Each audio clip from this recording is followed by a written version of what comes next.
Makikita natin ito dito ay yung spot natin ngayon. Ayan, sa may bundok. At dito, ito yung mga bata nga taga rito, residente, nag-iisyoso. Ayan, anong pangalan mo? Sabi. Yung isa? Sam. Triana. Okay, ha, ito. Yung nag-isyoso sa ating mga mga fishing equipment. So, dito tayo. Saan ang bahay nyo diyan? Opo. Okay. So, at let's go na para maumpisa na natin kung ano ang atin ngayon dito mahuhuli dito sa lugar na ito. Ito yung tulay ng malaki, yung breaker. Ayan. Ito yung target natin. Wow. As a very nice place. Ito yung lugar na maganda daw ang spot dito. Ayan yung tulay. At dito pa tayo sa unahan. Spot natin. At mayroon tayo dito pantalan. Ayan.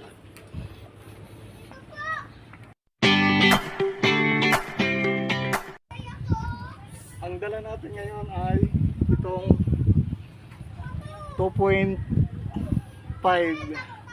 fishing reel. Ito yung ano natin. So ito yung pinaka malaking lakes dito sa lugar. Parting Region 5 Buhi Lake. Ito yung spot na ating ngayong pagpipisingan. Ayan. At yan yung tawag dito yan ay Mount Asog Mountain. Mount Asog Mountain.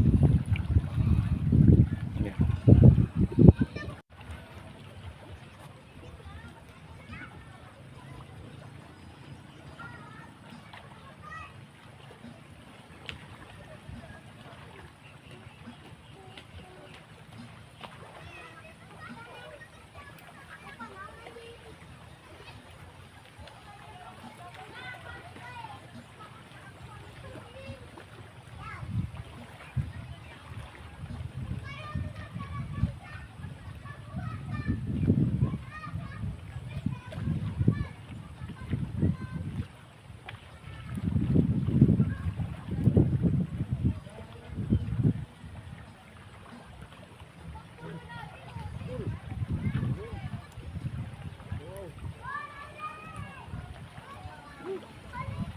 Ayungin ko pala, ayungin.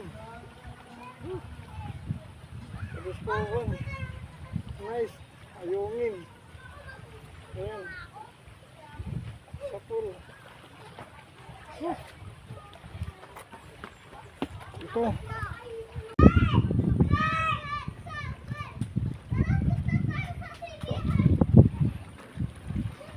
Tatali natin. Ayun. Ayan na siya. Yan. Para siya mabuhay. Yan siya. Nilagyan natin ng tali papunta diyan sa baba. Ayan yung ating fishing net kid. Fishing kid net. Ayan. Okay.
Na-unhook. Walang magpapalit tayo ng pain. Naubos. Mga amateur fishing, lilipat tayo sa pwesto at mahina dito ang kagat. Doon tayo lilipat sa may tulay babaybay tayo doon at doon ang target, the second spot. Okay, let's go. Galing tayo doon kanina sa pinistuhan natin diyan at lumipat tayo dito sa kabila. Uwi na po tayo mga amateur fishing at medyo malakas ng ulan at kaunti lang po ang nahuli. Sa susunod naman muli na ating mga fishing spot at maraming salamat. Shout out po sa lahat ng mga manonood, lalo na po sa mga nag-subscribe sa Amateur Fishing 02 sa muli nating pagbabalik na atin target sa mga fishing spot. Sa atin po pagpapatuloy sa susunod na atin makikita ng mga videos. Bye bye.